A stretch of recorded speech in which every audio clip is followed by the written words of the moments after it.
I want you to put the word out there that we back up. The Philadelphia Eagles are back and ready to party like it's 2022 after winning back-to-back games by more than one possession. The offense continues to look like a dominating force, while the defense answered the question we've all been asking. Can they keep up their recent domination against a good quarterback? Welcome to the Philly Film Room Podcast. I'm Nick Waters, and the answer to that question is a resounding yes. The Philadelphia Eagles dominated the Cincinnati Bengals on offense and on defense, and it was so great to see this because we got to see this Fangio defense that hasn't been able to stop a good quarterback since we've been trying to run this since 2021. We finally get to see the man who operates the system himself go against a good quarterback, and we see what happens when we put talented players with a good coach in the system, and they absolutely shut down that offense. Now, we'll touch on what led to that and some of the factors that helped lead to a dominating victory for the defense, because the Bengals were dealing with some injuries at the receiver position and on the offensive line. But at the end of the day, when you're playing a good quarterback like Joe Burrow, those guys tend to figure out how to move the ball. So when you're able to come in and really stifle them and frustrate them for much of the game, that is a big, big omen for the future of this defense. Now, the Eagles outgained the Bengals 397 yards to 280. They averaged 6.7 yards per play to the Bengals 4.8 yards per play, and they won the turnover battle 2-0. So this was a domination it was a little slow to start, but once the Eagles got rolling, there was no looking back. So let's look at the offense first. When we look at this offense, man, it was Jalen Hurts' best day of the season. When we discussed this game and how it would play out, one of the things that we noticed is that defense coordinator Lou Anarumo will adjust how he plays his defense based on the team he's playing, right? And coming into the game, there was kind of a prediction that I had that they were going to play a lot more single high than coverage than they had in the past, knowing that the Eagles had really started to lean into their run game. I think they really wanted to take away Saquon Barkley, and that's exactly what happened in this game. They had their highest rate of stacked boxes this year, right? So Jalen had to step up. This was a game where it was clear they were trying to take Saquon away. It ultimately didn't end up working for much of the game, but they tried to take Saquon away, and this is a thing with an offense that is balanced, right? I put this clip on Twitter. I'm going to put a clip of this in the podcast, and so you guys can hear this from a coach. Balance, and I don't believe in balance as in like 50-50. I believe in balance as in you can take what the defense gives you. And, there's been games where we had to throw it for 400 and games we had to run it for 300. And those are rare, but if someone says we're going to take this away, you have to be able to do the other, because if a defense can make you one-dimensional, it's probably a wrap. And we were one-dimensional my first year here at SMU, and we threw for all kinds of yards, but we only went 7-5. Yeah.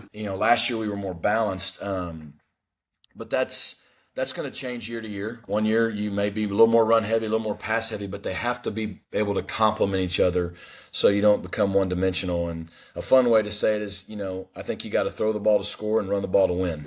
But the point is, what he's saying, you don't need to have 50-50 split, right? If the defense is taking away something you're doing, if you're a balanced offense, you can still attack them in other ways. And guess what? Once they started attacking them through the air and moving the ball that way, well, it opened up things for the run game again as well. So Jalen stepped up in a big way. He was 16 for 20 passing, which was 80% completion percentage.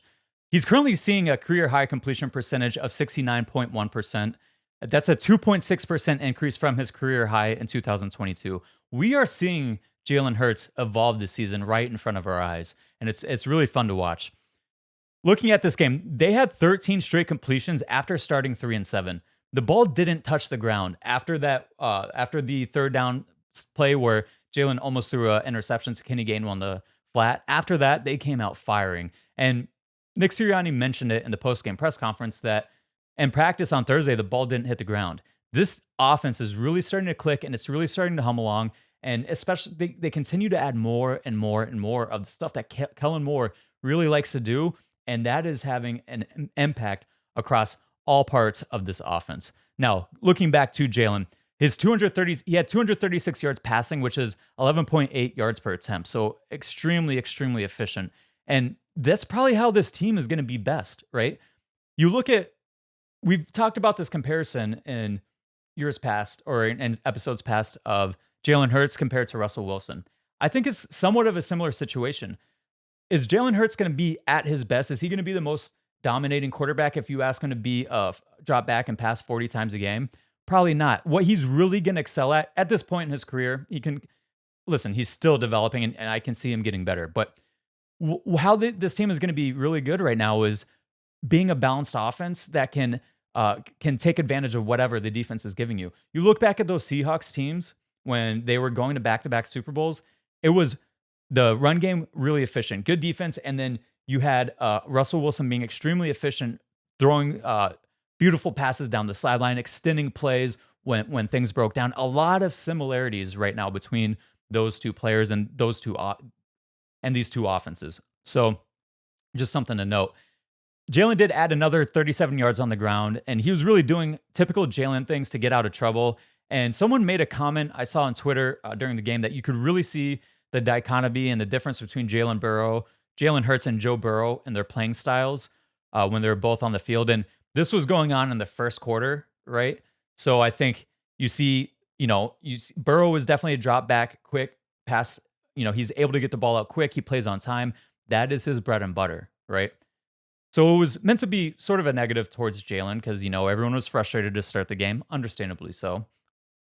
But you also see the difference between Jalen and Burrow when it comes to some of the run game stuff that they can do.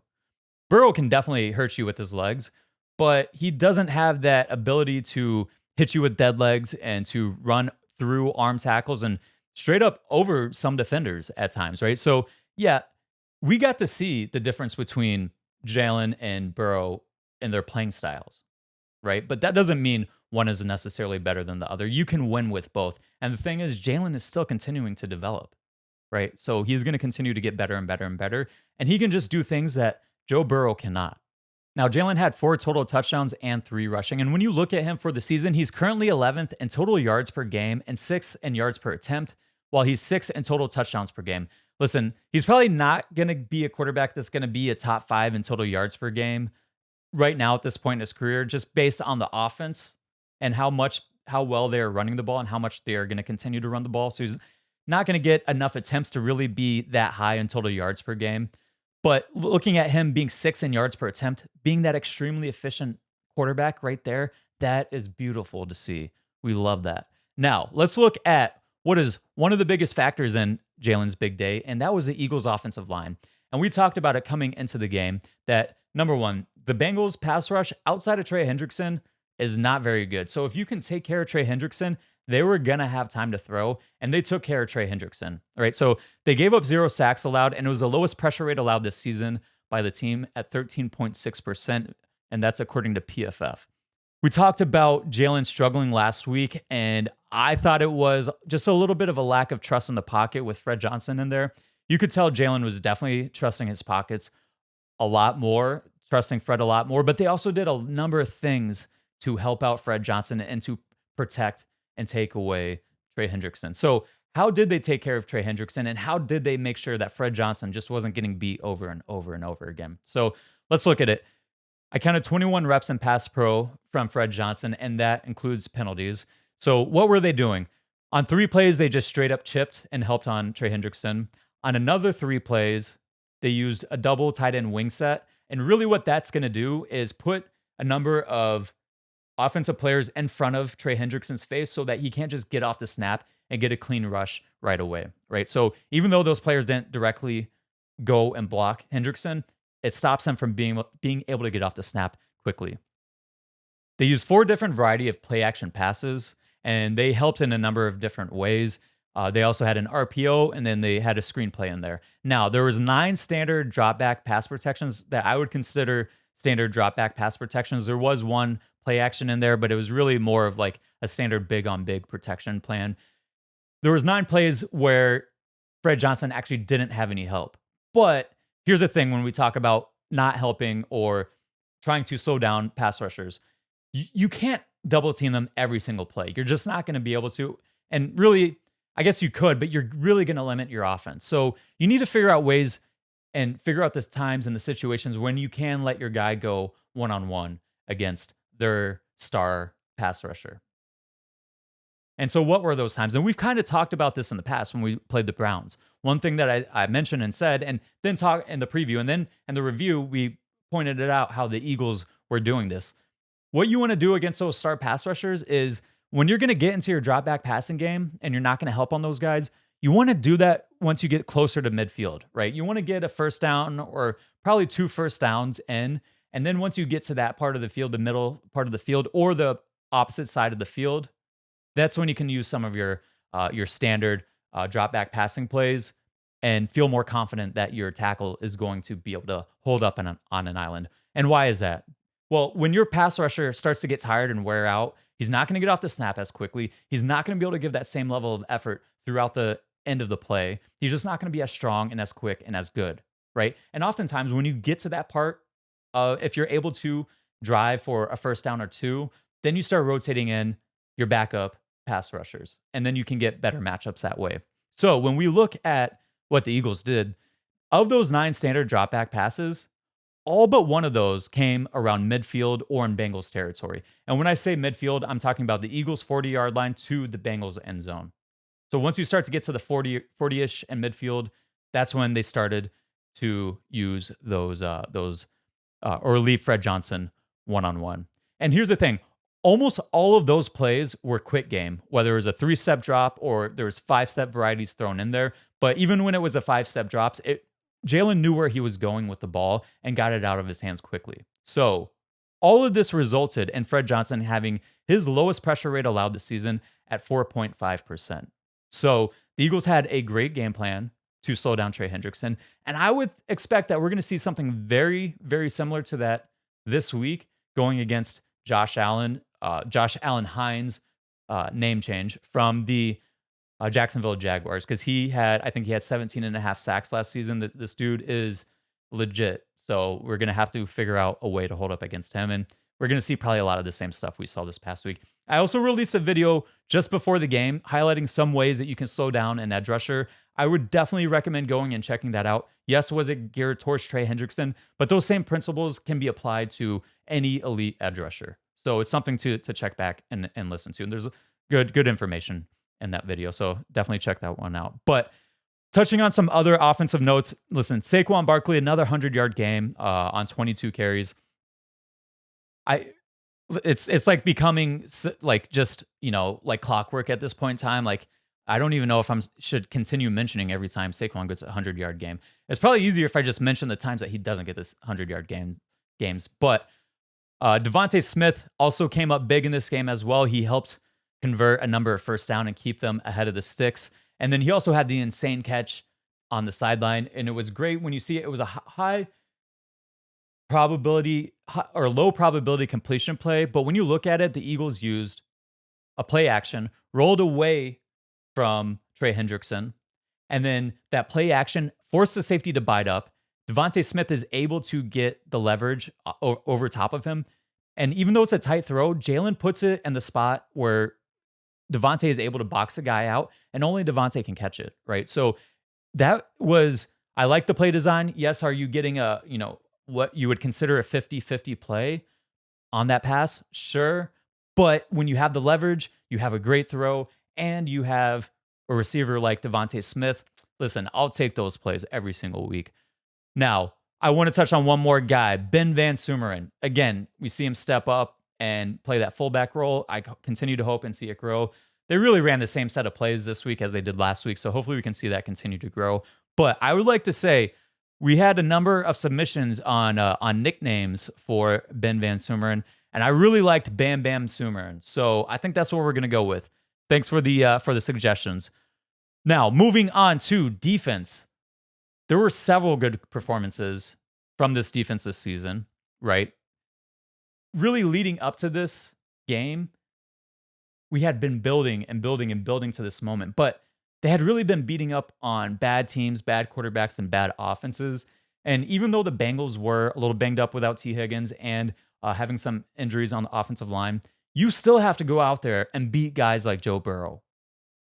Yes, are they struggling to a degree?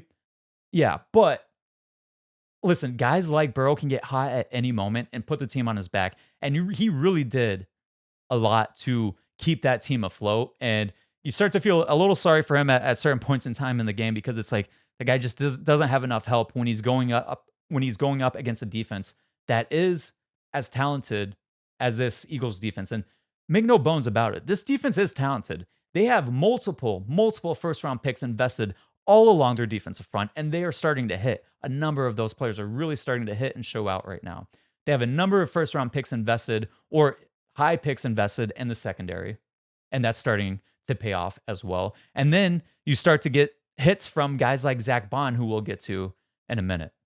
So when you got good players at all three levels of the defense and they're playing on the same page and communicating well, man, that looks an awful lot like 2022. So we might need to adjust our expectations of this defense going forward. Said it last week, they might play like a top 10 defense down the back half of the stretch. I don't think that's a might anymore. I think they are going to play as a top 10 defense down the back half of the stretch. Now they're going to play a little bit better competition going forward. There's going to be some games where they screw up and they're probably going to give up a 30-point game at some point in time, but that happens. That's football. They are consistently doing a lot of the things that you want to do and see from a good defense. Now, looking at the Bengals offense, they were held to their third lowest yardage and yards per play of the season and second lowest rushing yards per play of the season. So that really put them behind the sticks, and then that allowed the defense to tee off on Joe Burrow, right? And that led to Joe Burrow having his worst quarterback rating of the season, his second lowest yards per attempt of the season. And again, Burrow played a legitimately good game. But listen, this defense was in the backfield constantly. PFF said they had a pressure rate of 35%. But again, that was because Burrow was able to get the ball out quick or extend plays and really keep their offense from getting into too many negative situations outside of, what their offense was doing to itself in terms of penalties or not being able to run the ball. But with that pressure rate of 35%, you go and look at their pass rush win rate. They had someone win on a pass rush on 72% of the snaps.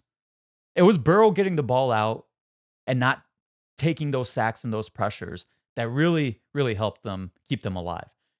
If they played a lesser quarterback, this defense would have had another 3 or 4 sacks. They were whooping the Bengals line all game long. So that was beautiful to see.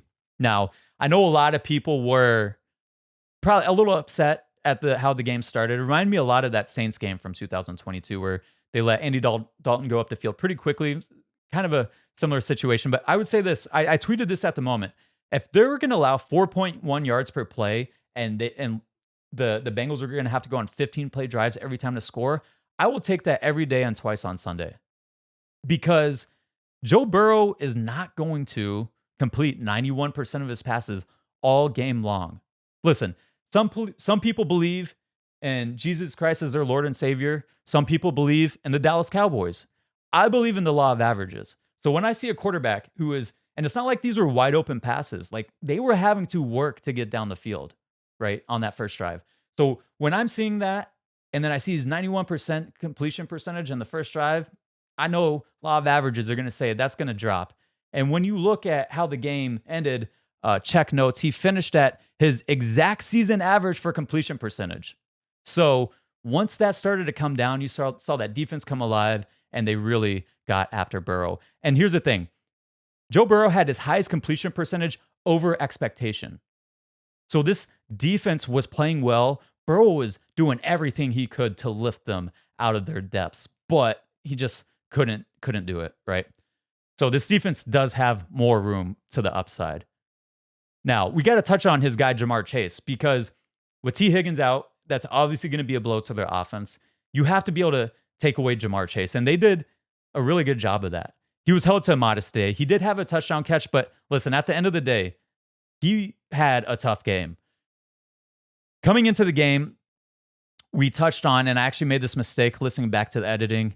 I made the mistake and said Jamar Chase was leading the NFL in yards after contact per reception. I meant to say yards after catch.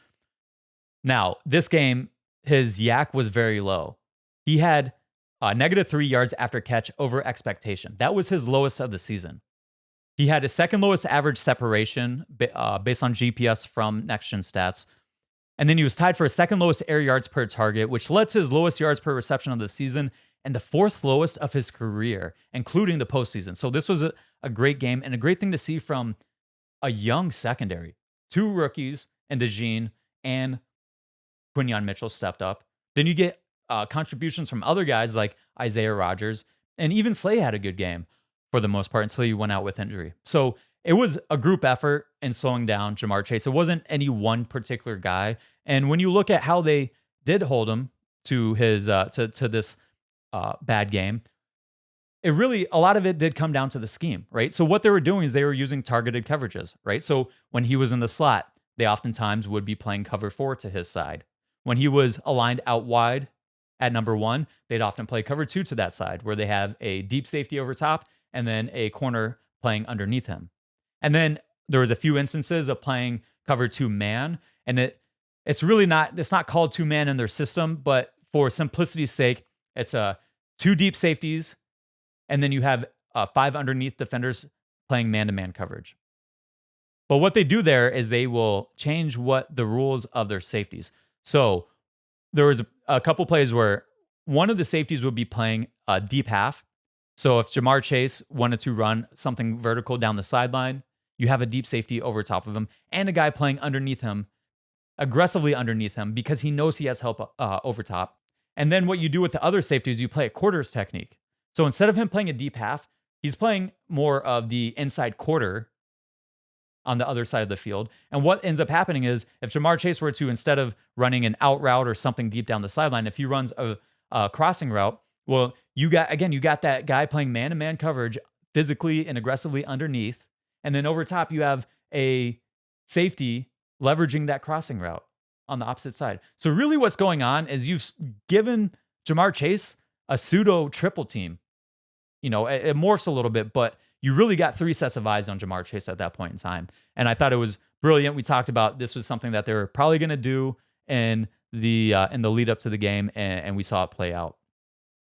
But at the end of the day, scheme, whatever plays you call, the most important thing is the players just played well. When they had opportunities to tackle, they made those tackles. Yeah, they got beat on a couple plays here and there, and that's going to happen against guys like Jamar Chase and Joe Burrow.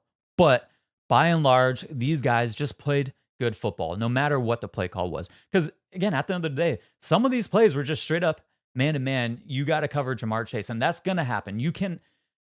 It's very rare to see a game where a receiver is double-teamed every single play. That just doesn't happen, you know? So there's going to be times you're going to have to go out there and line up and say, you got to beat us, right? And that didn't happen for the most part, by and large, on Sunday. Now, looking at some of the other players we got to touch on, Nolan Smith, man, this guy's really, really starting to figure it out. I loved the sack that he got. I thought this was by far the best play of his career. That is the type of play that we wanted to see. He had a beautiful bull rush for a sack last week, but he was also doing that against a backup tackle that really was a career backup at guard. So love to see that. You want to see good players dominate the bad players, but you also want to see this show out against people that are more natural tackles, right? And we saw that play out this week. He was going against a rookie in Amarius Mims. He was a first-round pick and is definitely a very talented player, and one that if the Eagles picked him, I would have been a little upset. I don't think they should have been picking a tackle lane's replacement potentially 3 years early, so I would have been a little upset. But I understand based on the talent. But his first sack was beautiful. He used a nice bull slip move. So essentially, you collision like you're gonna bull rush him, and then you slip right underneath. That beautiful sack. There's a number of other pressures where he used a ghost technique to bait and slip. Both of these plays are very similar to what he was trying to do. He was essentially trying to show bull rush and then to get the offensive tackle to flash his hands and then dip underneath it. The difference between a bull slip and a ghost technique is a bull slip, you're making contact with the offensive lineman and then slipping underneath them. Whereas a ghost technique, ideally, you're not even touching them. You're just trying to give them some sort of eye candy to get them to shoot their hands high and then dip underneath, right? And you're not using ghost techniques against guys that are low punchers, right? When you're an offensive tackle, some guys punch high, some guys punch low, like use underneath underhooks. You're not going to want to use ghost techniques against guys that are using underneath underhooks. You're going to want to use things like cross chops against guys that are using underhooks instead of high strikes. But coming into the game, we talked about it. Amarius Mims being 6'8", or actually I might have put this on Twitter. Amarius Mims being 6'8", that is a huge matchup advantage for guys like Bryce Huff and Nolan Smith to be able to dip and bend under a guy like that. And Nolan Smith really, really took advantage of that. So I'd be interested to see if those moves continue against other offensive linemen that are probably a little bit shorter and aren't constantly throwing high punches. But here's the thing: at the end of the day, it was great to see that when the game plan that they went with into the game was a great game plan, and when he executed it, it worked well. Now, moving on to ZACK BAUN. Man, I got to say this right now. ZACK BAUN is a Pro Bowl caliber player. Yes, I said it. And I'm going to come out with a video pretty soon about ZACK BAUN and highlighting him more in depth. And it's kind of nice being in this position that I'm in now. I do have a little bit of influence to be able to, put out information and let people decide. But listen, this guy is playing extremely well. And the Eagles really need to re-sign him. When you look at his tackle numbers, his pressure rate numbers, his missed tackles numbers, his coverage numbers, everything points to him playing at a top 10 level. And when you throw on the film, that shows up in a number of different ways, right? Even outside of the box score counting, right? His physicality, his versatility, his range and coverage, the way he was able to get underneath and force Burrow to put air on a ball that ultimately ended up being tipped into Cooper DeJean's hands, and he dropped it, which should have been an interception. The Eagles had 2 dropped interceptions, right?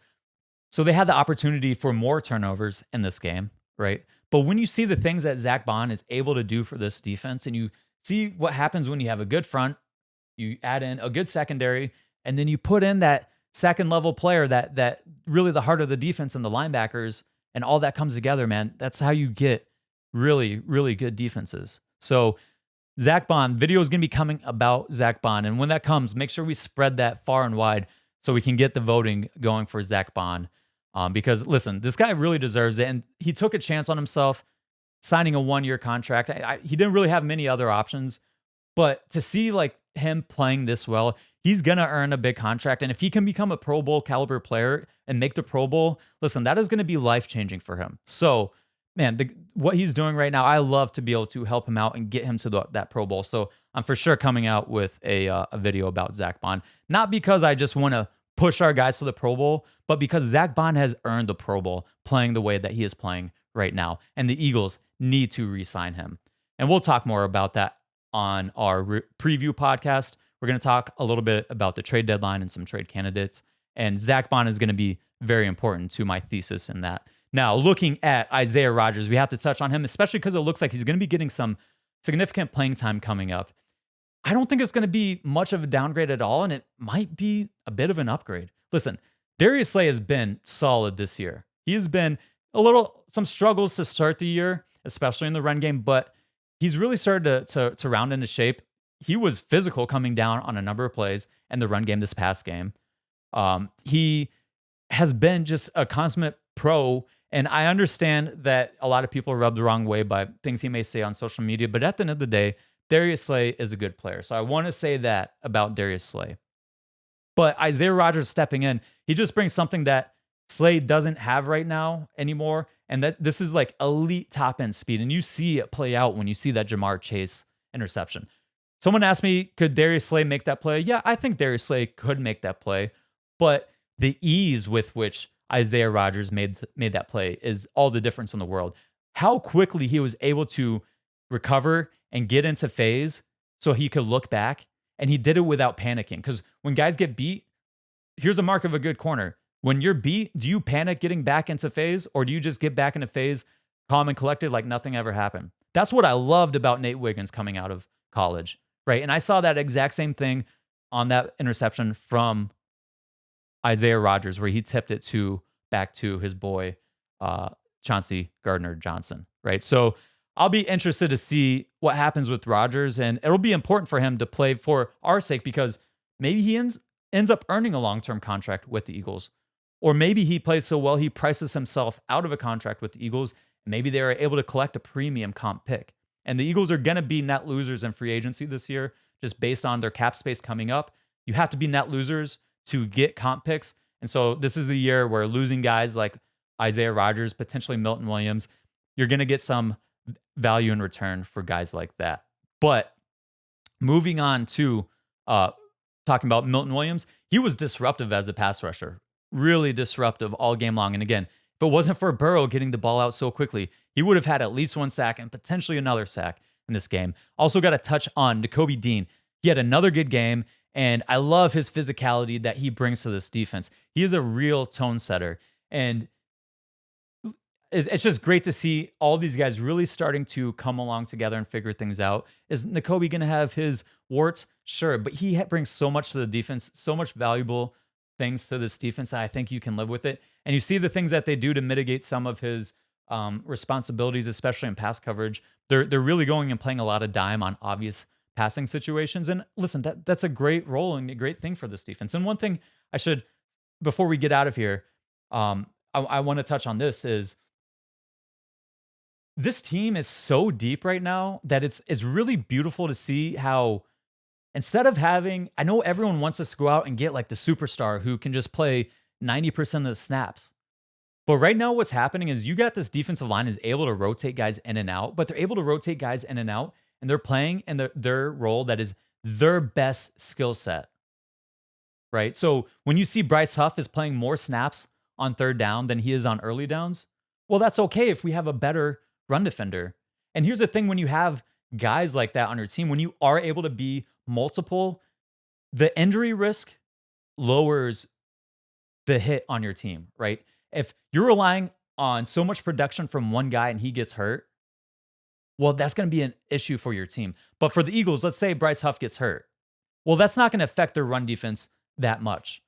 And you can get contributions in other ways in the pass rush. Is their pass rush going to be as good without Bryce Huff? No. And I know there's people out there saying he hasn't done a whole lot. Trust me. There was a play with Josh Sweat where he came unblocked on a stunt. It was a frustrating play, a number all the way around.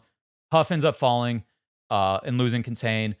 But what ends up happening is Sweat comes unblocked because they slide the line to Carter and Huff's side and chip Huff. When you have a guy that's getting that much attention, because they continue to chip Huff over and over and over again, and the reason why they do it is because when you see the very first drive, the very first third down, Bryce Huff wins instantly. And then you see the only game where they didn't double team Huff almost the entire game against the Giants. He was getting pressure all game long.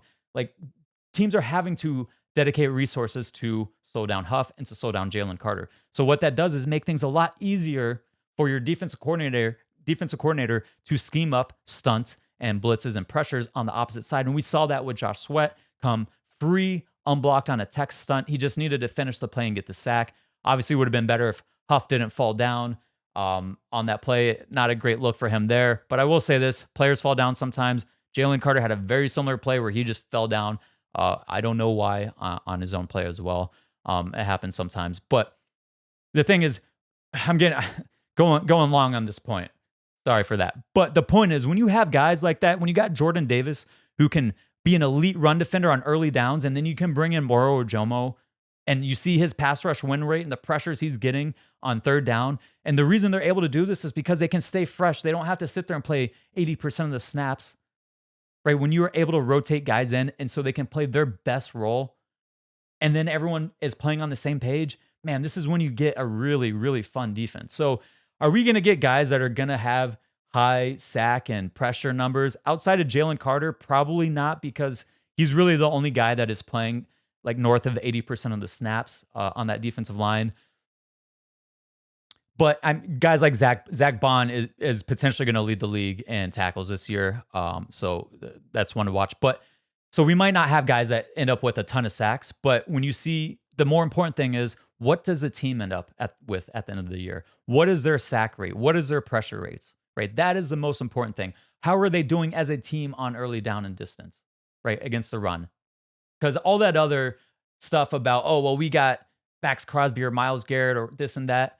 Listen, I love to have those guys. But if you don't have those guys and you have guys that can really excel in the roles that they play in, that is huge for a defense, and it mitigates your injury risk to the downside, right? So I love seeing that from the defense, and I love that Fangio is willing to rotate guys in and out. Now, that will be it for today. And I know this has been a little bit shorter podcast the past couple of weeks, but really listen, the bread and butter, that the thing that is able to set me and this channel apart from a lot of everyone else right now is getting back to some of this film room content stuff. And these podcasts, when they're long, they take a lot of time to edit because I put a lot of going through and searching for clips that match up with what we're talking about. That takes a lot of time to edit. It takes me 7 to 8 hours to edit an hour-long podcast, right?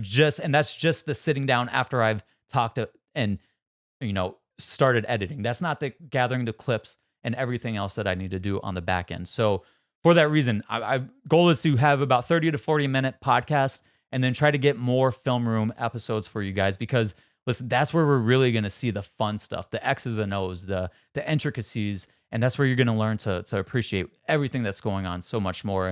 And I'll end with this. Someone sent a comment to me the other day, and I asked for permission if I could put this on here, because this really means so much to me with the feedback from the fan base. Because a lot of the stuff that happens, right now, the channel doesn't grow as quick as other channels. And there's an exact reason for that. I know the reason. You got to sometimes you got to kind of play the system and the algorithm and what's hot right now, right? So you see guys in the offseason that will say things like Jeremiah Trotter is the best linebacker ever, and he's going to start for the Eagles, right? And then you get 50,000 views on those videos, right? Because they're playing what everyone wants to talk about. But at the end of the day, this channel continues. We're going to continue to talk on the truth of who are the best players, why sometimes, what are the downsides of going to a 5 down front? What are the upsides?